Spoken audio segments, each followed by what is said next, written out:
Welcome to Grow Fast, Grow Smart, the PI Playbook by Xcelerator, the podcast exclusively designed to help personal injury law firms reach their full potential and serve their clients better. Let's jump in. It's impossible to ignore all the scary headlines about how AI is changing and is going to change the way that we work in very profound ways. It can feel a little overwhelming. It's even tempting to feel left behind or unsure of where to start when looking at AI tools for your firm. But that's exactly why I'm excited to talk to CJ Advertising's own Ben Dozier. Ben has taken on the momentous task of exploring dozens of AI platforms that can help us improve and work smarter as an agency. So if you've been wondering what AI offers, what to look for in these tools, and maybe most importantly, like what to avoid, this conversation is for you, whether you're an AI power user or you're brand new to this world. My name is Seth Sparks, Senior Digital Content Writer for CJ Advertising. Ben, thank you for joining me today. Thank you for having me. So I always look forward to hearing from you on AI, to get your dispatches from the front line of what's happening on this new frontier.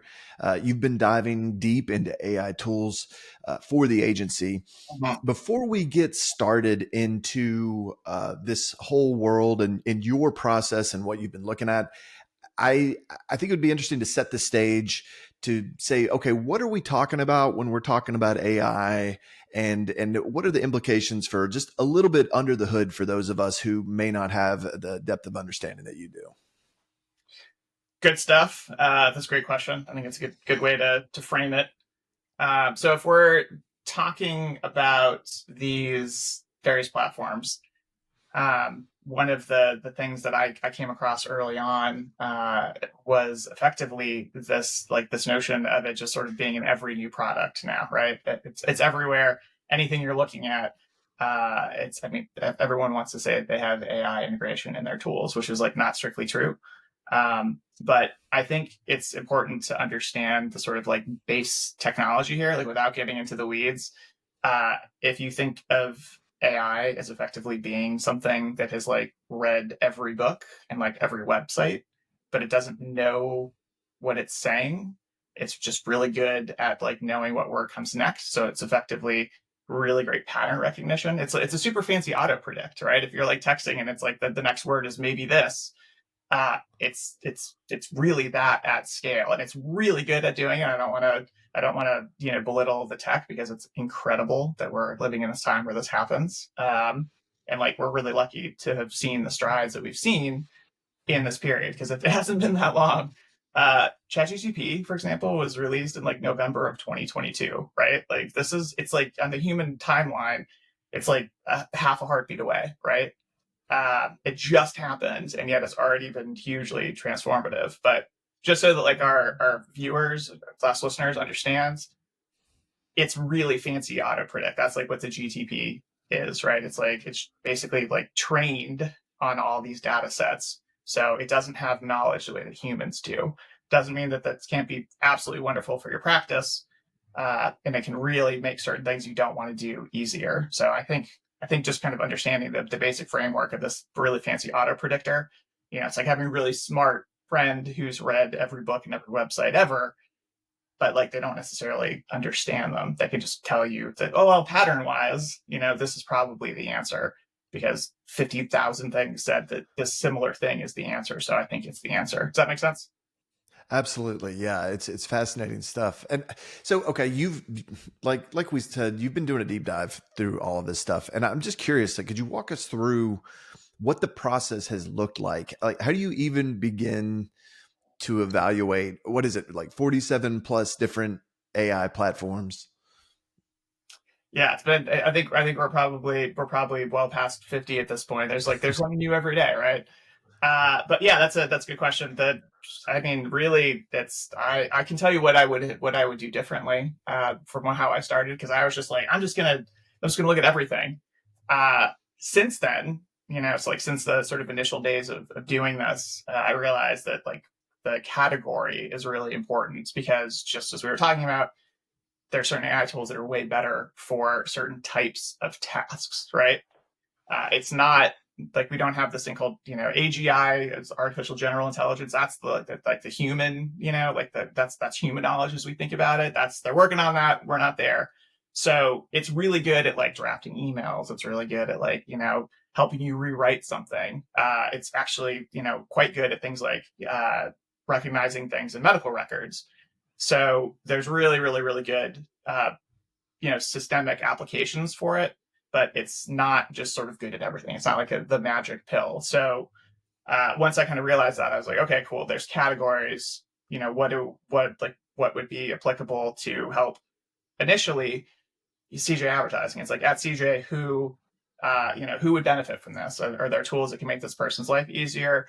Free up some of their day. It's like how effectively, like how do we level up as an agency? That's what I was really preoccupied with, and like looking at workflows. And the team was super awesome about welcoming feedback, because like I didn't come in and say I'm a subject matter expert that can tell you how to do your job better, because like I'm not a monster, right? Like so that was like pretty great. So with the help of the team, we had some great conversations around, this, do you think this would help your workflow? Do you think this would help your workflow? But the process was really like, it started super broad. It was, like talking to people, within we have a huge, awesome family of firms at CJ. And, you start asking people about some of the like hurdles that they run into. And, you start seeing patterns. So I started out sort of like large scale, and then just kind of got more and more specific. But the problem, what I didn't realize was going to happen, was that like there's going to be new tech constantly. So for example, one of the tools that I use daily, right? And one of my big takeaways from this, what I would urge anyone who listens to this podcast, is like use perplexity.ai, try it out. It's a game changer. I barely use Google these days.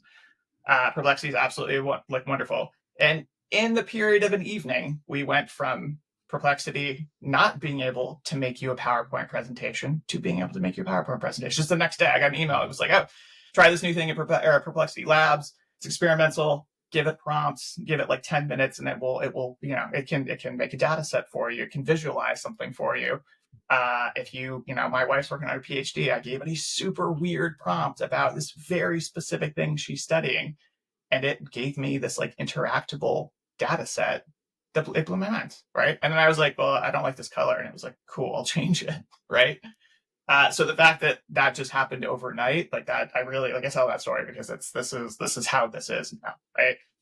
One of the tools that the wonderful Seth and I at CJ looked at way back, right? And when I say way back, we're talking like 2 years, right? Because this is all still happening so fast.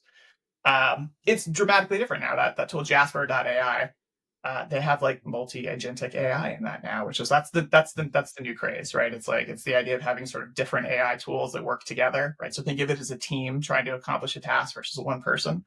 That's sort of that's the thing now. That's the new benchmark. Like, so if you're hearing about AI and everything, that's happened.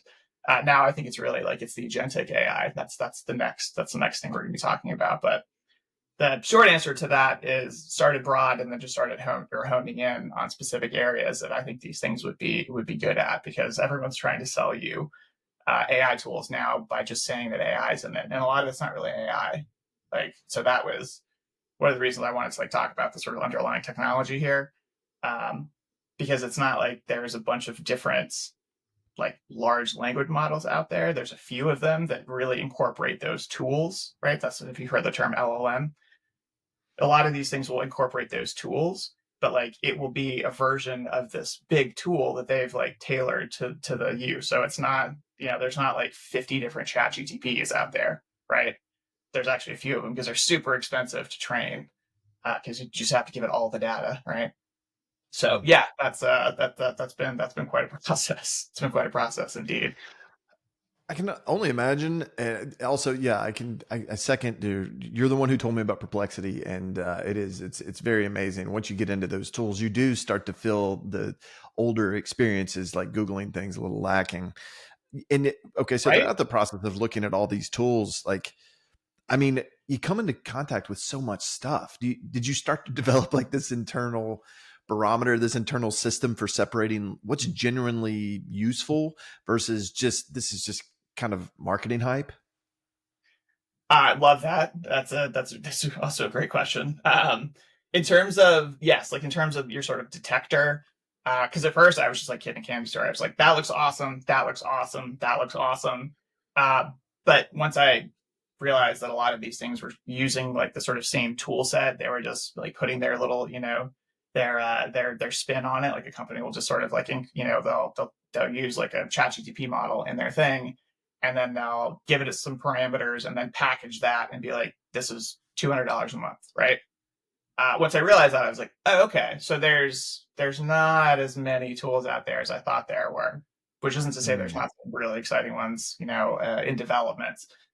For example, I demoed a thing the other day. It's not released yet, but um, because I've met some really cool people in this experience, and I think they recognize that, like, I guess you call me like call me an enthusiast for the tech. So like, I got kind of invited into this other group of like people who are developing certain technologies, and I got to demo one of these products. It was like it was an intake thing that looks awesome, and it's not like they're building it so that you, a regular person, can also like give this thing parameters. So instead of just sort of being, at the behest of being at the behest of the developers, you can train this thing to do what you want, giving it just like, casual conversational speech, like get these records and then do this. And but the outcome, like you're giving it an outcome. You're not giving it how to get to that outcome, which is pretty cool. Because if I'm ultimately just interested in your name, address, phone number, an injury type, right? I don't need to tell you how to do that. And if I say like be empathetic, so say it's like a chat bot, which this thing is partially chat, partially voice. It's getting to this. It's getting to an outcome.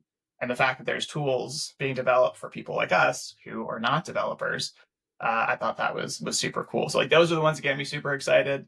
The ones that just sort of say they're good at everything. There's a lot of claims these days, but the breakneck speed of this development process is things are getting better all the time. So like if there's a tool that wasn't great 6 months ago, it might be awesome now. So we're at this kind of unfortunate, like we need to continue to be a little patient with these things because they're changing so fast.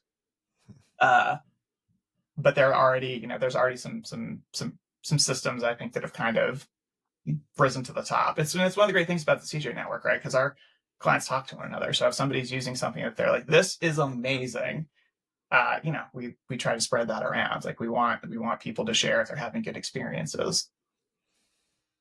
So, from your perspective, looking at all these tools, obviously what CJ Advertising does, what personal injury law firms do.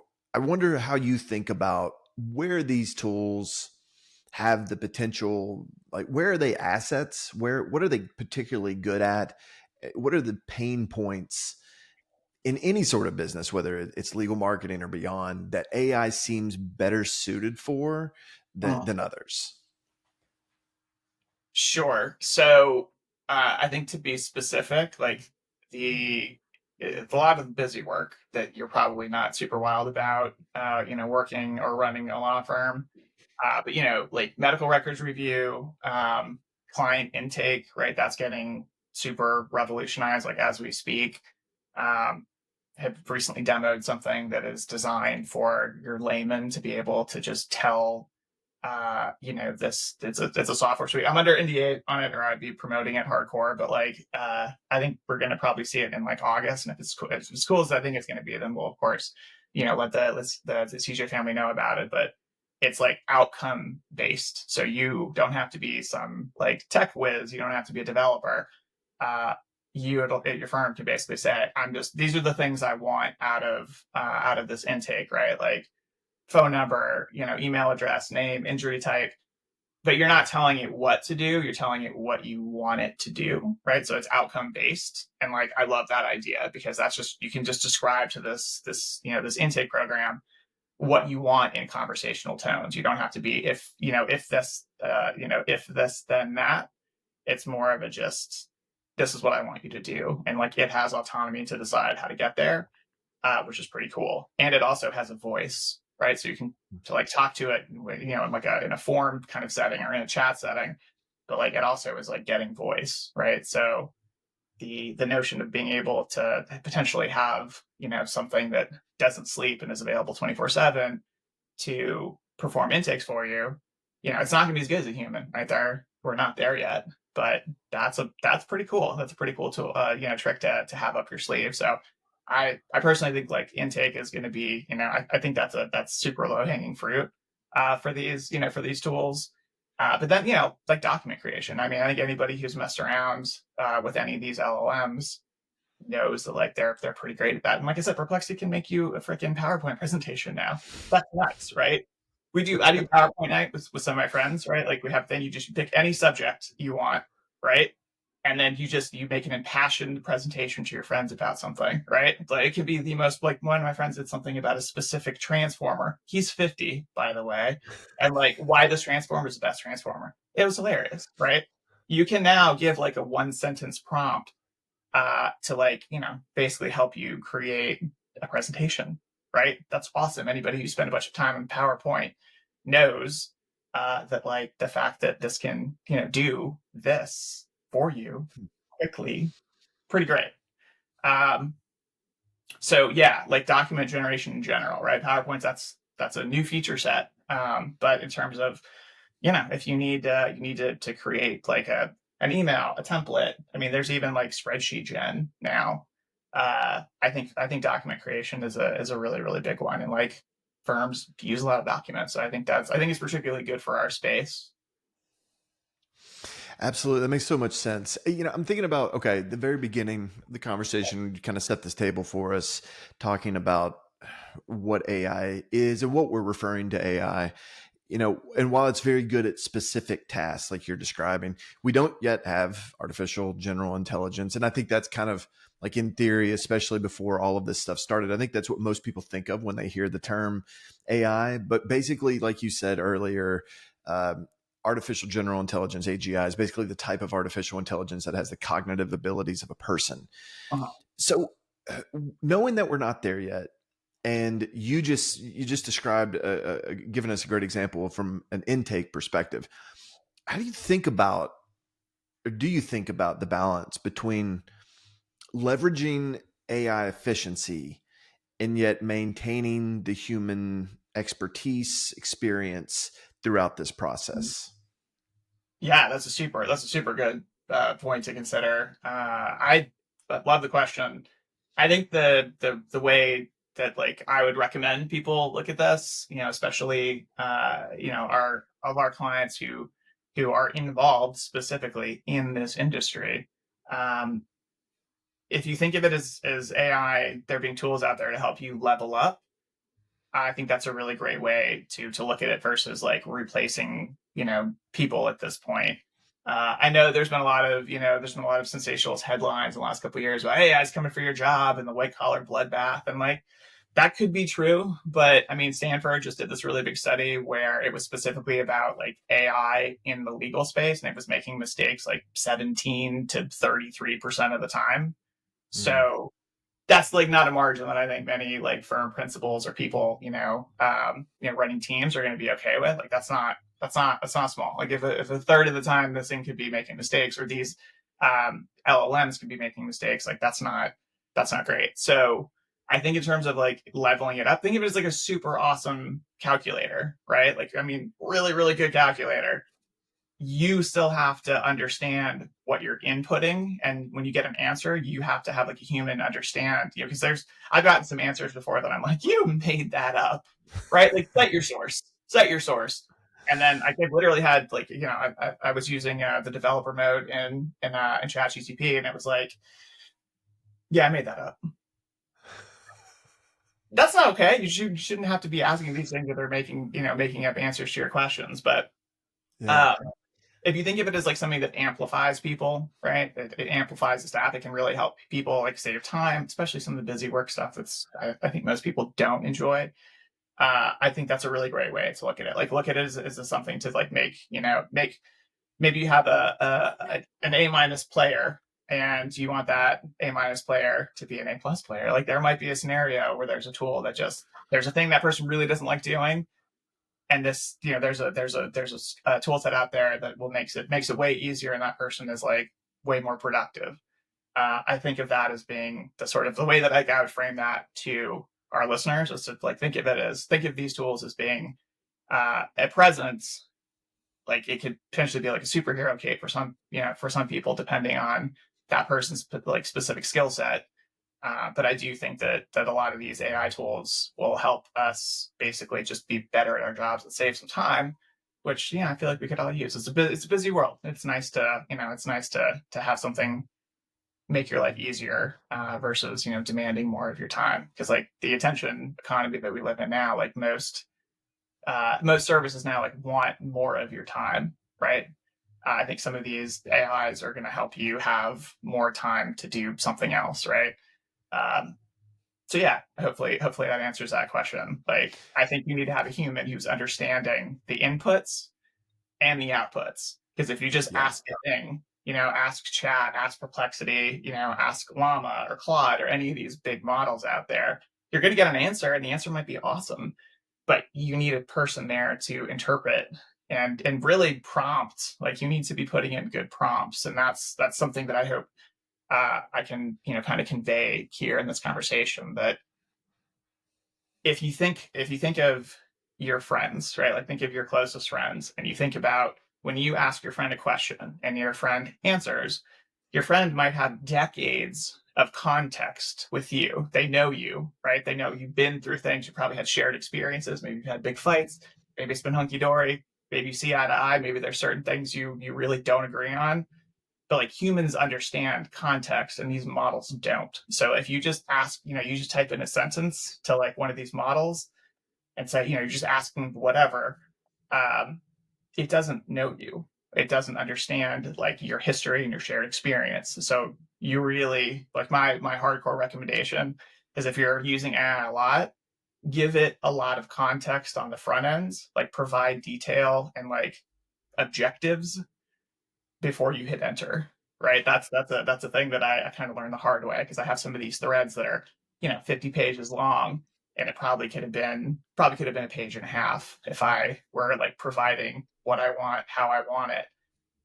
And that's one of the things that I think that makes humans kind of not replaceable in this particular where we are with this tech, because you have to know kind of how to ask it. And it's just like it's any new technology. Like if you handed somebody a smartphone in like 1910, they probably just look at you and be like, I don't know what is this, right?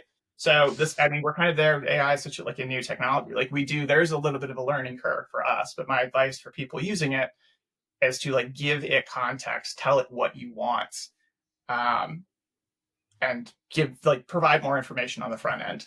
If you just ask a question out of the blue, cool, it's probably going to answer it. But I can guarantee you that if you're, say you're working on a larger project and you're using AI, if you tell it, who the audience is, the style you'd like it answered in, and like whatever context you think is relevant, know that it doesn't understand what it's saying. It is just generating answers based on other patterns. So when you give it more information, it's like it can very specifically narrow how it's, like how it is answering that question. So I hope that's helpful. Yeah, for sure. And I mean, it echoes my experience as well. It's like on so many different fronts. So, on one hand, you're talking about how it's not a great replacement, but it's a good sort of augmenter, right? It can supplement what you do. I totally that's been my experience as well. It's like I can't trust AI to just take the ball and run with it. But like you said, the more you give it, the more that you will get back in return. And I know that you and I have talked about this, is like the crazy detail that you can go into when you're prompting an AI tool to get what you want.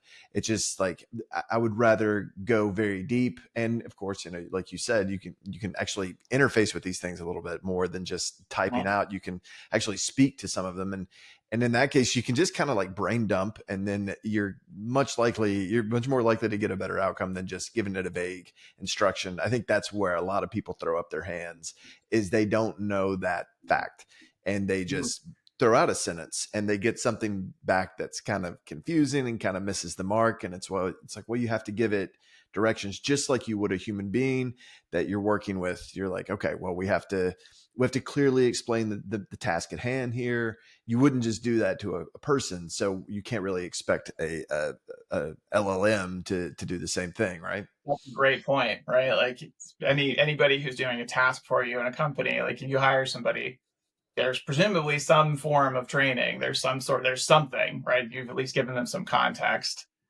So if you just prompt an LLM out of the blue and it's like a, one sentence prompt, like you're probably not going to get a great answer. The same way if you pulled somebody off the street, sat them at a desk and said, I need you to do this. And they're like, what's happening?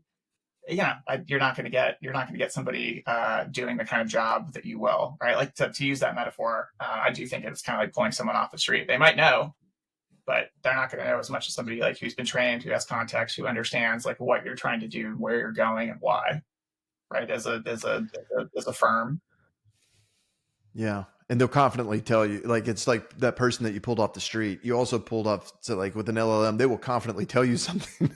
Yeah, they're like 4 beers in. And they're like, yeah, for sure. Yeah. I know what you're talking about. Yeah. Do the. Sometimes they do, sometimes not. Like you might get a subject matter expert on the bar stool next to you, but like maybe not as well. Also, you bring up a great point about being able to actually talk to these things. So, some like practical advice I'd recommend, whether you're, kind of regardless of what ecosystem you're in phone wise, the Google Gemini app is pretty fascinating because you can like have a conversation with it, right? No typing involved. And I use it to like brainstorm. So I will throw on my earbuds, I'll throw my phone in my pocket, and I'll go and like get some exercise, right? So I'll be out in the world and I'll just be talking to Gemini, right? And you can use specifically in this case, I can recommend Gemini pretty safely. It's Google's behind it. They're spending a lot of money trying to train this thing, but it's been pretty cool to just float ideas by, right? Or to give you, it might help with context. I had a conversation with Gemini a couple of days ago about this podcast. I was like, I want this to be helpful. I'm trying to like frame this in a way that makes sense so that we're not going on tangents. And like, it was actually kind of helpful, right? Like, I thought that was pretty cool, but no typing involved. It was out in the world. It's actually honestly just out there enjoying nature at that particular time, talking to this thing, getting some, kind of getting some ideas. So that's pretty cool. And you can download that and the whole thing's free. So if you're curious, you can have a conversation with it and you can ask it what it can do, right? Like if you're like, I wouldn't know what to say, you can ask it. I mean, you can have a conversation about, what you could have for dinner with the ingredients you have in your refrigerator, right? That's the thing, right? Just be like, I see this, this, and this, and this, any good meals?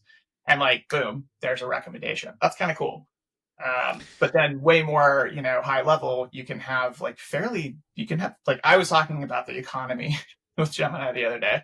I was like talking about us moving away from the gold standard and like fiat currency and a whole thing. And like, I studied that and I was pretty shocked that like Gemini like knew what I was talking about. Like Gemini like understood that we were having like a pseudo philosophical conversation about like the nature of like what we perceive as value. That's nuts. This thing didn't exist like that long ago. And like now we're having a conversation about the economy. That's cool. Anyone who's listening, if you haven't used Gemini, I'd say check it out. Just talk to it, have a conversation, see what you think. And it will remember your other conversations because, we kind of gave up our privacy a long time ago in this country, which is sad. And that's another whole thing. But like it can reference other conversations you've had with it and you can pick up where you left off. Like say you get a call or you have a meeting you're running into and you're brainstorming something with it. You can just open that app back up and be like, oh, so where were we? It will summarize and then you can keep conversation going. Pretty cool. It's amazing. And I know I've so many similar experiences. So, we're talking about all the ways that you can leverage this stuff. It's everywhere.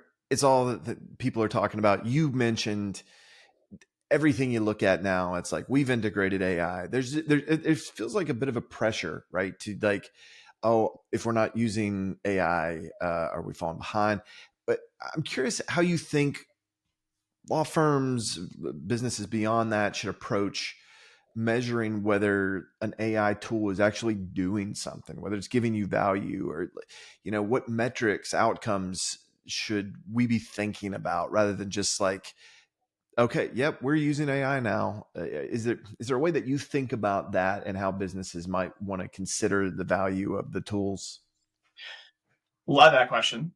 I mean, I think every single one of like, the CJ family, I think they all like absolutely, are aware of their KPIs, and like that. I think you're asking a super important question, because in this, you're just probably getting bombarded.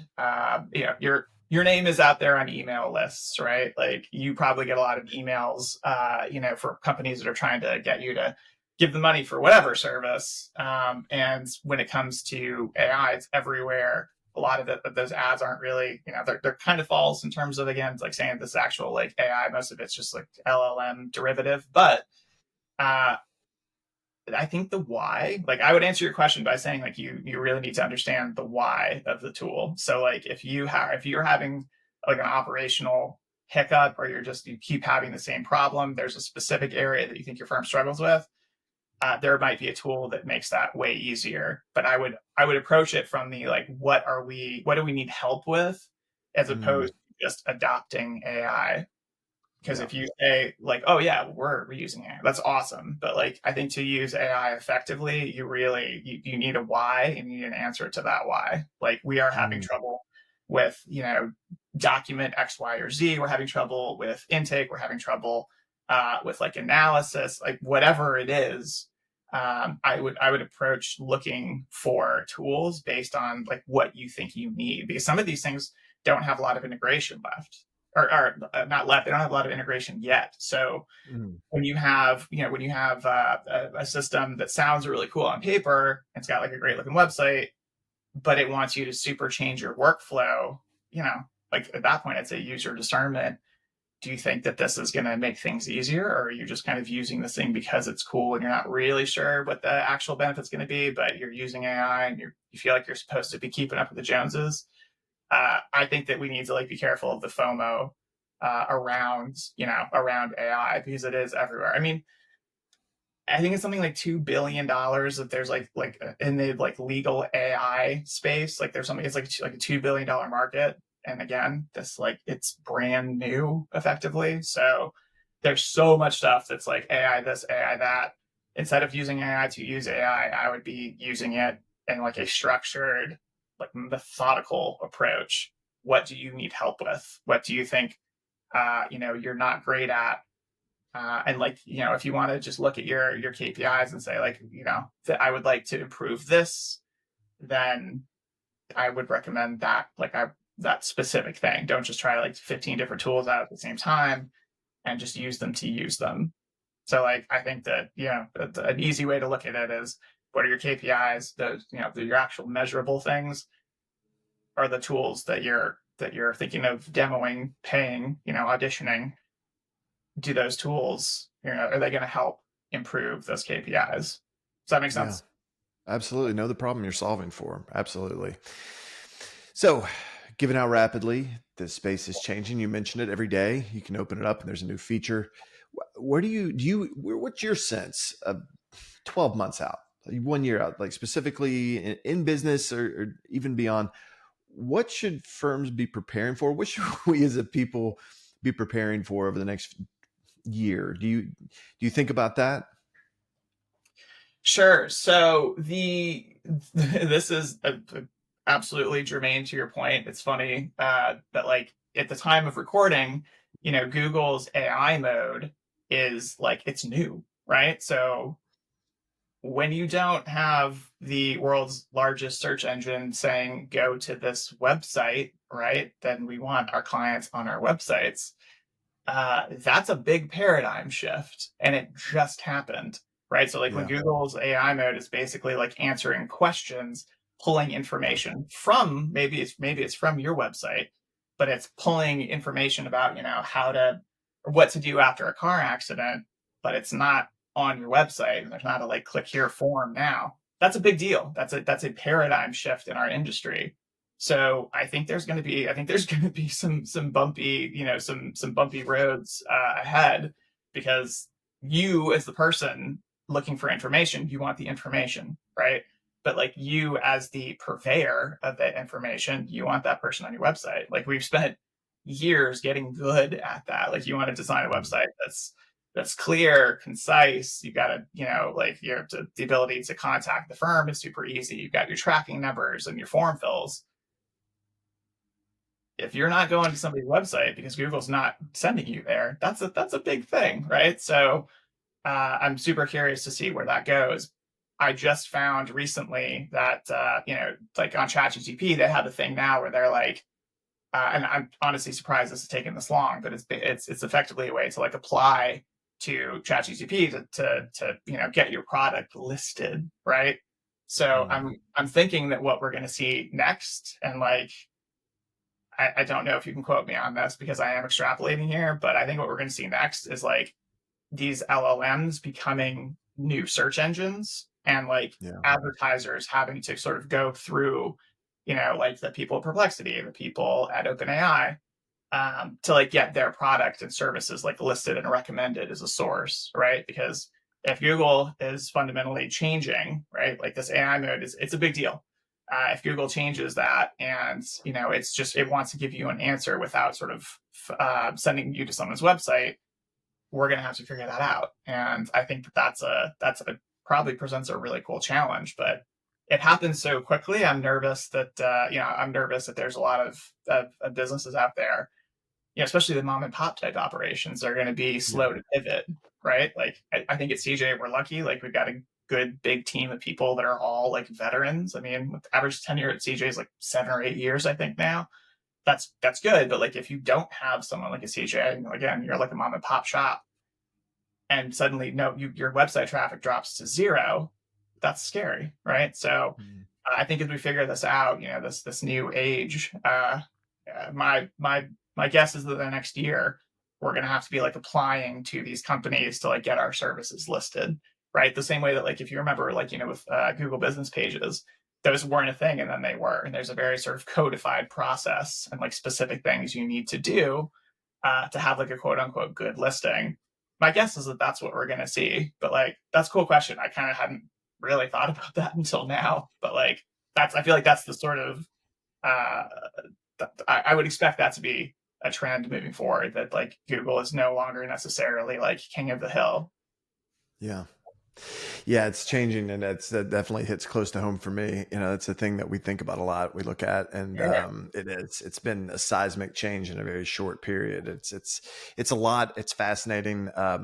It's been great talking to you about all of this. It helps me kind of think through my own process, and I think I'm sure viewers, listeners have gotten a lot out of it. As far as looking, what do you want to look for? What problem are you solving for? I think is a great thing to ask whenever you go into these things.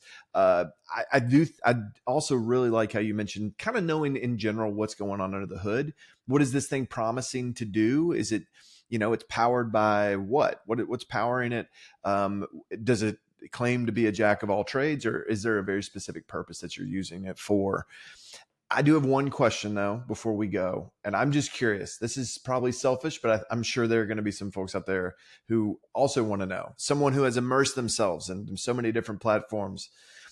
What's like Ben Dozier's AI tech stack? Like you mentioned Perplexity, you like that. Gemini is another one that you mentioned. Are there any other things that you've come across and you're like, wow, okay, this is kind of starting to integrate its way into my daily life? My tech stack would probably make me sound like a crazy person, but that's because like my head is very much in this these days. Um, Something that's super cool. I don't know that I'd say it's for the faint of heart, but when you use like say OpenAI's, ChatGPT, you're getting the like consumer focused version, right? So when you type something in, there's all these parameters around it that you don't see, right? There's all of these safeguards in place. There's all of these like these just think of a bunch of code on the other side of your query that you don't see. So there's like a developer mode. It's basically it's called the playground. So I've been using like the playground GTPs to like kind of get my prompt refining down. So like that is a very, very cool thing to, like, if you are using, like, if you consider yourself like somewhat of a power user, the playground is very, very, very cool. Perplexity has one as well. But like, so there's, I guess, to maybe kind of close with this, just something that I think like we should all be aware of is that like we've been raised in a capitalist society. We've been taught that like competition is good. It drives innovation. It drives prices down. And that basically like competition is good. Cool. The internet and like the tech world is weird though, because that has winners. Google won search. OpenAI has kind of sort of been winning, the AI, like the sort of AI like realm. Microsoft won, the sort of architecture that your operating system is built on. Facebook won social. There are winners and like losers in tech. And I think that's one of the reasons that we're seeing this like breakneck speed. I don't think these guys want to compete. I think they want to win at all costs. So I think it's a cool time for us to be experimenting with some of these tools, but I would just sort of, anybody who's interested in this stuff, A, I'm happy to nerd out with you about it. And B, like I would urge you to try things that you did a great job summarizing that, like something that you think will make your specific experience like better, faster, you want to be better, faster, stronger, smarter. Think about the things that like you as a person are good at and like whether or not, because if you don't like reading, then that's super easy. Like any LLM will take care of you. If you don't like making spreadsheets, Perplexity's gotcha. If you want like a really great essay written for you, like ChatGPT's got you. But if you think of like your individual, like your strengths and weaknesses, like in the sort of greater economy as a whole, I think there's some like I think that the tools that I'd recommend you use are like very specific to you. I'm kind of trying everything right now, but I don't expect most people to do that. Just know that like there are some very specific strengths and weaknesses of these tools and of these platforms. And like if you find something that drives with you, right, the way that like Perplexity did with me, I use it every day and it's wonderful. I like my sources cited though. Some people might not care about that. That's one of Perplexity's main things is that like it will tell you where it got information. That's vitally important to me. A lot of people will care way less about that. So just know that like people are making tailored solutions to you because these companies all want to win, and that's why this is like it's basically like on track to be like a multi-trillion-dollar industry.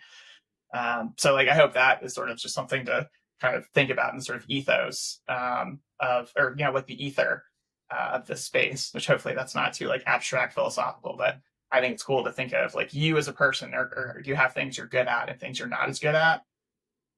If you do some experimenting, you might find a tool that really like helps you level up, and that I think it's going to feel good for anyone who kind of finds something to that fits with them.